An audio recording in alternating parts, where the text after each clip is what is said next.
Hello guys, आज आम मैंने CSC ID बिना मूल्य किपरि रजिस्ट्रेशन करवा आज आम मैंने शिखा। बंधुगण, प्रथमे क्रोम ब्राउजर को आम ओपन करवा। क्रोम ब्राउजर ओपन कलापर से टाइप करवा edistrict.odisha.gov.in। आसतु देखु तले edistrict.odisha.gov.in अच्छे से आम क्लिक करवा। क्लिक कलापर देखिपे से होम पोर्टालटा आसी जाइए। से होम पोर्टालटा राइट साइड रे 3टी गार अच्छी से लाइन रे आम कौन करवा क्लिक करवा। आसतु मु जूम कर दिखाई दिए।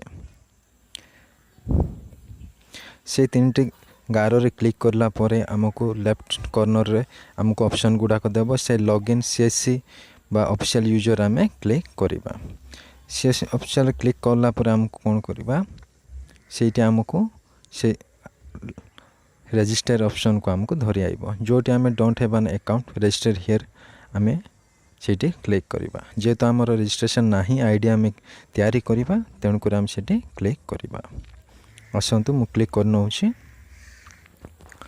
तापर आमर कौन से रजिस्ट्रेशन रे कौन दरकार full name, email ID, mobile number, password, state, तापर से कैप्चा मध्य फिलअप करिया को पड़िबो। आसतु गोटे गोटे करी आमे फिलअप करिनेबा।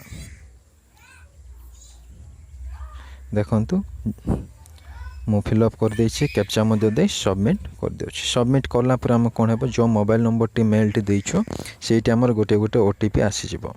से ओटीपी आसिला पर आमे कोन करिबा से ओटीपी गुडा को मोबाइल ओटीपी रे आमे मोबाइल ओटीपी देबा। ईमेल ओटीपी रे ईमेल ओटीपी आमे सबमिट करबा। तापर आमे कोन करबा वैलिडेट करबा। आसंतु मोर मोबाइल ओटीपी आ ईमेल ओटीपी आसी जाइछे। आमे सेठी लिखिबा। देखंतु मो लेखिके वैलिडेट करूछे। वैलिडेट कला पर आमे कोन करबा जो प्रथमे जो आमे होम पेज 3 ट्रिपल लाइन एवं तापर लॉगिन प्रोसेसटा करथिलु सेम प्रकार करके आमे लॉगिन कला पर आमे लॉगिन आईडी रे ईमेल देबे, पासवर्ड देबे, पुनी जो पासवर्ड हम देछि से पासवर्ड देबे, तापर कैप्चा देके सबमिट करिवे।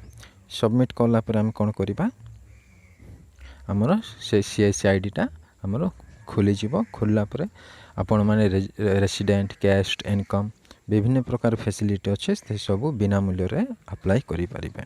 बंधुगण, जदि वीडियोटी आपण मानकु भल लागि थाय ताले लाइक, सब्सक्राइब करिवे एवं शेयर मध्य करिवे। धन्यवाद।